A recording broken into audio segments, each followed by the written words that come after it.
Today I am going to start with a new topic of cytology. ठीक है, तो cytology का एक न्यू टॉपिक जो आज हम लोग डिस्कस करेंगे, it is all about endoplasmic reticulum.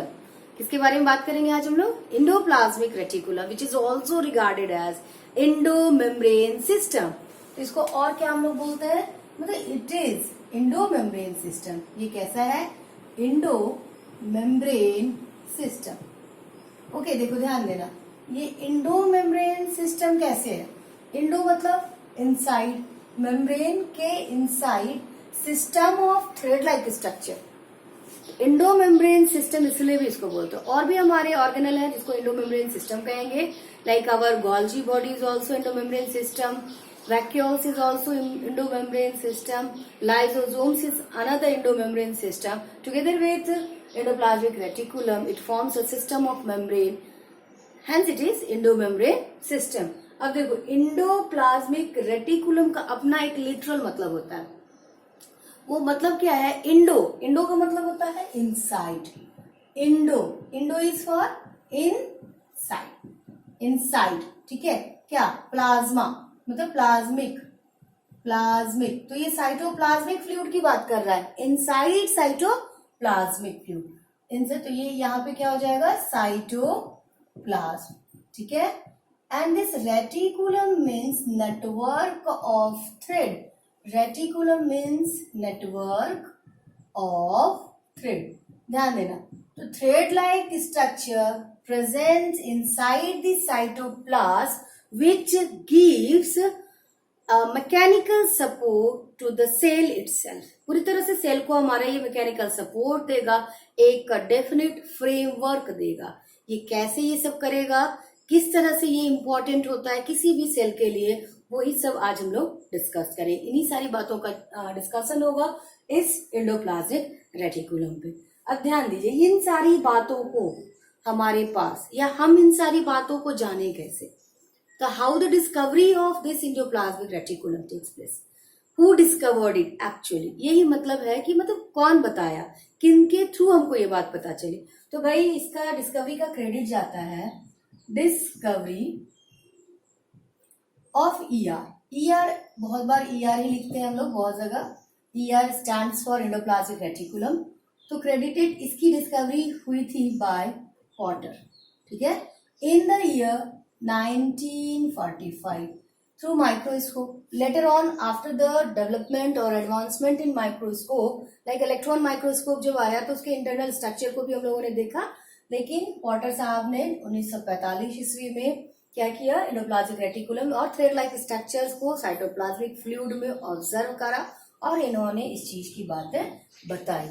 अब आते हैं हम इसके स्ट्रक्चर पे कि कैसा ये दिखता है, हाउ इट लुक्स लाइक. इसका फॉर्म क्या क्या है? तो it consist of basically 3 forms. ये 3 फॉर्म से होगा. तो यहाँ पे आप लिख सकते हो स्ट्रक्चर ऑफ ईआर के स्ट्रक्चर की बात कर रहे हैं. तो क्या है? It consist of 3 forms. ध्यान देना, यहाँ 3 फॉर्म्स, क्या क्या फॉर्म्स है इसकी बात मैं करूंगी. तो ये 3 फॉर्म्स क्या है? ए सिस्टर्नी. ओके, तो ये सिस्टर्नी क्या है? Flatten sac like membranous structure और सीट लाइक मेम्ब्रेनस स्ट्रक्चर. तो दिस इज फ्लैटन सैक मतलब थैली, sac like membranous sheet. Okay, so this is one of the form of what? endoplasmic reticulum.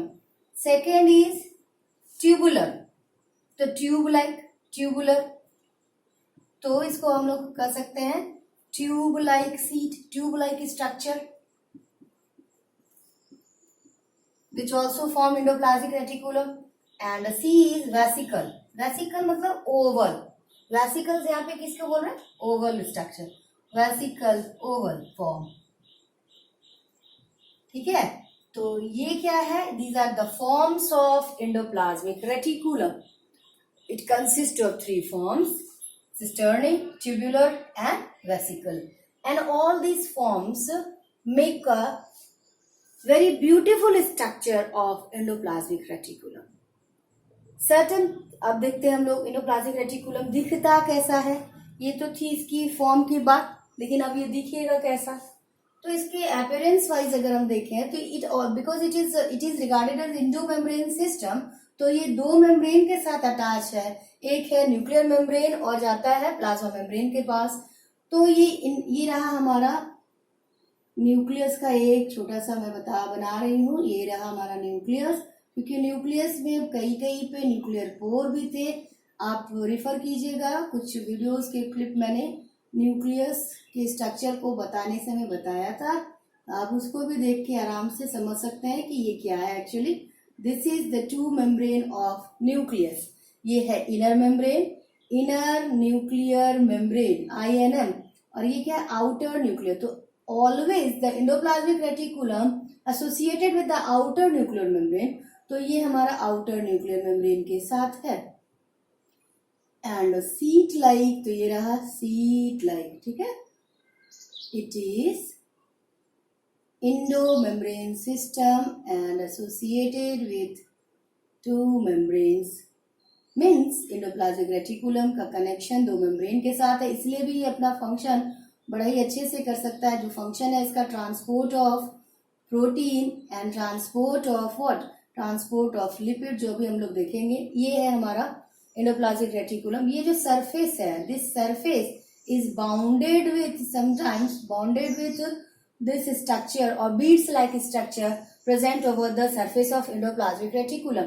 This beads like structure get attached, और इसका जो attachment होगा इस membrane पे, endoplasmic reticulum पे, थ्रू ये पहले है क्या, ये है राइबोसोम. राइबोसोम, ये राइबोसोम है जो कि कुछ एंडोप्लाज्मिक रेटिकुलम पे अटैच होता है. किसी किसी में ये नहीं भी होता है, लेकिन ये जो अटैचमेंट होगा इसका इसके साथ थ्रू अ राइबोफोरिन. नाउ देखो ये राइबोफोरिन्स क्या है. ये राइबोफोरिन्स आर सीमेंटिंग मटेरियल, और ribophorins are transmembrane glycoprotein which act as a cementing material for the attachment of ribosomes to the surface of endoplasmic reticulum. Actually यही है इसका. तो राइबोफोरिन्स क्या किया, इस राइबोसोम्स को, it is trans membrane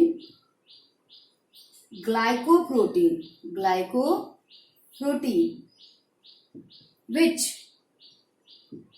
cements ribosomes with endoplasmic reticulum with ER. तो जब ये राइबोसोम के साथ अटैच हो गया तो वो दूसरे तरह का एंडोप्लाज्मिक रेटिकुलम हो गया.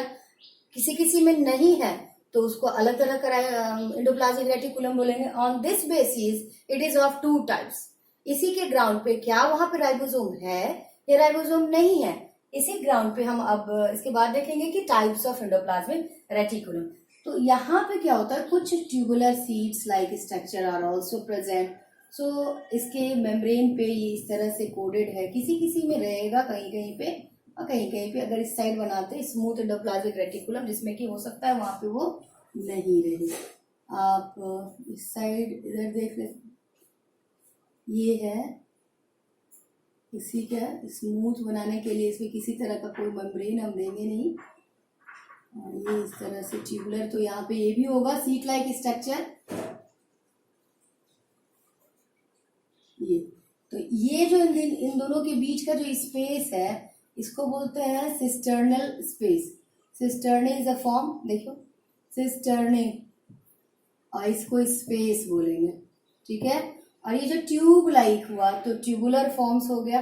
ये जो सर्कल है ये वेसिकुलर हो गया, तो इसको वेसिकल्स बोल सकते हैं, ट्यूबुलर बोल सकते हैं. और ये क्या है, in between cisternae seat, flattened seat like structure call cisternae. तो ये स्ट्रक्चर है हमारा एंडोप्लाज्मिक, क्योंकि यहाँ पे किसी तरह का कोई बीड्स नहीं है, रफनेस नहीं है, because there is no such ribosomes attach with the surface of endoplasmic reticulum, and hence this is called smooth endoplasmic reticulum. SER आप यहाँ पे लिख सकते हैं, SER, क्योंकि यहाँ पे मैंने सरफेस पे दिखाया है इस बीड्स को, तो आप यहाँ पे लिखिएगा RER. है तो ये ER ही, इंडोप्लाज्मिक रेटिकुलम ही, लेकिन किसी किसी पे एक एडिशनल राइबोसोमल स्ट्रक्चर प्रेजेंट होता है और ये एडिशनल राइबोसोमल स्ट्रक्चर होने का पर्पस है synthesis of proteins. Now types of ER, अगर हम इसको हटाएं और देखें टाइप्स ऑफ ER, टाइप्स मतलब इसके प्रकार कितने प्रकार के होंगे, तो the type of ER depends upon the presence और absence of ribosomes over its surface. अगर ribosomes are present, if, then it is called rough endoplasmic reticulum because the surface is rough, वो खुरदरा हो जाएगा क्योंकि ribosomes Beed like structure present over the membranes, इसीलिए उसको rough ER। तो यहाँ पे हम लोग ऐसे करके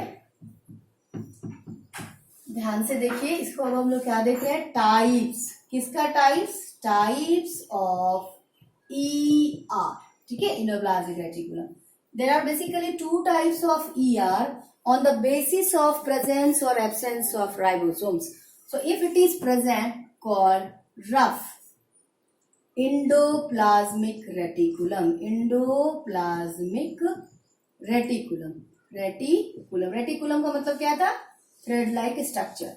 अगर नहीं है तो उसको बोलेंगे स्मूथ एंडोप्लाज्मिक रेटिकुलम, ठीक है, इसको बोलते हैं स्मूथ क्योंकि ये एब्सेंस है यहाँ पे।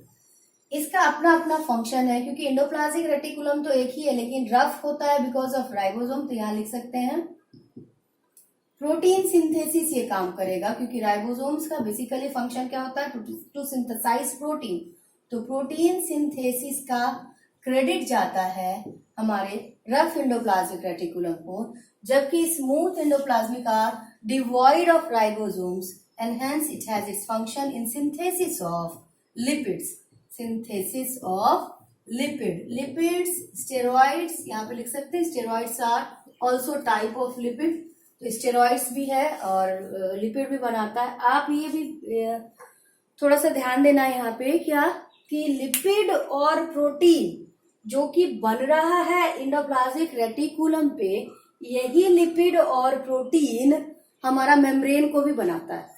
हमारे मेम्ब्रेन जो भी बनते हैं वो उसका बेसिकली कंपोजिशन मटेरियल क्या था, मैंने कुछ वीडियोस बताया था प्लाज्मा मेम्ब्रेन के बारे में, उस प्लाज्मा मेम्ब्रेन में मैंने बताया है कि लिपिड और प्रोटीन से बना हुआ है हमारा प्लाज्मा मेम्ब्रेन। इसका मतलब एंडोप्लाज्मिक रेटिकुलम कैसा साइट होगा, मेम्ब्रेन के बायोजेनेसिस का, मेम्ब्रेन बायो मीन्स लाइफ, और मेम्ब्रेन वैसे जो कि सेल के मेम्ब्रेन्स होंगे तो मेम्ब्रेन बायोजेनेसिस, जेनेसिस का मतलब होता है फॉर्मेशन, तो मेम्ब्रेन बायोजेनेसिस का साइट या मेम्ब्रेन बायोजेनेसिस का क्रेडिट जाता है हमारे ER को। ऐसा इसलिए हम कह सकते हैं क्योंकि लिपिड और प्रोटीन जो कि कंस्टिट्यूएंट मटेरियल्स हैं for the plasma membranes are basically synthesized in ER, तो इसीलिए हम इसको मेम्ब्रेन बायोजेनेसिस भी कहते हैं।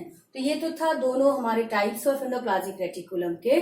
अब इसके ओवरऑल फंक्शंस को हम लोग सम अप करते हैं, या how it is important, why it is known as membrane biogenesis, ये तो हम लोग जान गए, लेकिन ये इसका फंक्शंस क्या क्या है, मतलब किस तरह से ये हमारे सेल के लिए इम्पोर्टेंट रोल प्ले करता है। देखो अब हम लोग लिखेंगे इसके फंक्शंस को, ओके। तो function of endoplasmic reticulum quite natural, जो फंक्शन इसके टाइप्स के होंगे ओवरऑल, अगर हम एंडोप्लाज्मिक रेटिकुलम का फंक्शन कहेंगे तो कोई गलत नहीं होगा क्योंकि वही तो एंडोप्लाज्मिक रेटिकुलम है। तो यहाँ पे हम लिख सकते हैं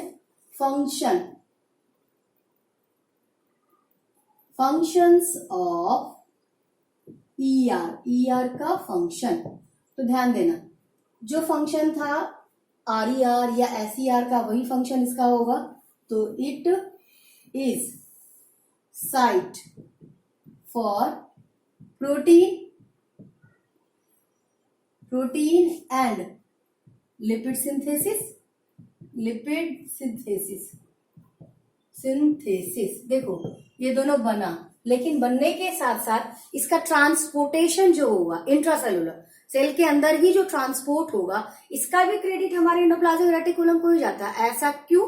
क्योंकि ये एक ऐसा नेटवर्क ऑफ स्ट्रक्चर है जो दो मेम्ब्रेन को जोड़ रहा है। तो मेम्ब्रेन के बीच में साइटोप्लाज्म था और ये बना रहा है प्रोटीन और लिपिड को, तो it transports, it also transports, यहां भी लिख सकते हैं it transport protein and lipid within cell, ठीक है। बिकॉज ये एक रेटिकुलम और network of thread like structure है, तो इट गिव्स डेफिनिट स्ट्रक्चर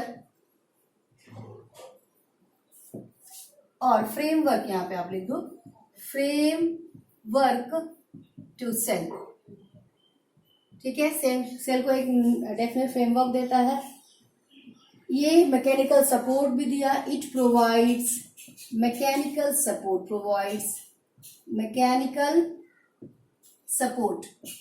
ये मैकेनिकल सपोर्ट भी देगा टू सेल, ठीक है। एंड इसको क्योंकि आप देखो कि इट इज साइट फॉर या it act as membrane biogenesis center, तो ये भी लिख सकते हैं it acts as membrane biogenesis center, ठीक है। तो अब ये क्यों कह पाए थे, क्योंकि मेम्ब्रेन बायोजेनेसिस के लिए क्या चाहिए था, प्रोटीन जो कि हमारा ईआर बनाता है, और क्या चाहिए, लिपिड जो कि हमारा एसईआर बनाता है। तो लिपिड और प्रोटीन बनाने वाले फंक्शंस के सेंटर को यहाँ पे मेम्ब्रेन बायोजेनेसिस सेंटर। अब ध्यान से यहाँ पे एक पॉइंट जो आया, ये सारा काम कौन कर रहा है, हमारा एंडोप्लाज्मिक रेटिकुलम कर रहा है, इसलिए भी ये हमारे सेल के लिए काफी इंपॉर्टेंट रोल प्ले करता है। ये तो था इसके फंक्शंस के बारे में। अब आप थोड़ा सा इसके डिटेल्स स्ट्रक्चर की बात, जो कि राइबोफ्लोरीन से आया था, वहां लिखे नहीं थे, इसीलिए हम यहाँ पे इसको मेंशन करेंगे 2 स्टार पॉइंट्स की राइबोफ्लोरीन, इसको नोट पॉइंट में भी आप लिख सकते हैं। तो how the ribosomes get attached to the endoplasmic reticulum with a transmembrane protein, तो राइबोफ्लोरीन, अब ये राइबोफ्लोरीन क्या था, transmembrane protein which is cementing material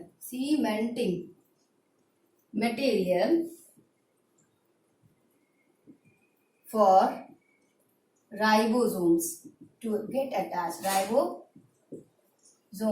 get attached, with ER, ठीक है। ध्यान से, इसके साथ साथ एक जगह आपको सार्कोप्लाज्मिक रेटिकुलम वर्ड आता है, ये सार्कोप्लाज्मिक रेटिकुलम भी एंडोप्लाज्मिक रेटिकुलम ही है, लेकिन वो कहाँ पे है, स्पेशलाइज्ड मसल सेल्स में होता है। तो वहां पे उसका नाम क्या, कहीं कहीं पे लिखा हुआ मिलता है, इसलिए मैं इस चीज के बारे में बता दे रही हूँ कि रेटिकुलम वो भी है एंडोप्लाज्मिक रेटिकुलम ही, लेकिन वो कहाँ पे स्पेशलाइज्ड है, स्मूथ मसल्स में, तो वहां इसलिए उसका नाम है सार्कोप्लाज्मिक रेटिकुलम। तो वहां एडिशनल एक पॉइंट और है, सार्कोप्लाज्मिक रेटिकुलम। तो यहाँ पे मसल सेल्स लिख देते हैं, याद रहेगा, muscle cells, presenting muscle cell. तो ये these are the 2 important point, और extra point you can say, ये 2 इम्पोर्टेंट भी है और एक्स्ट्रा पॉइंट भी थे, और ये सारे फंक्शंस थे, स्ट्रक्चर थे, टाइप्स ऑफ एंडोप्लाज्मिक रेटिकुलम था, डिस्कवरी हमने चर्चा किया। It is all about endoplasmic reticulum. In our next video we will talk about next cytoplasmic organ. Thank you.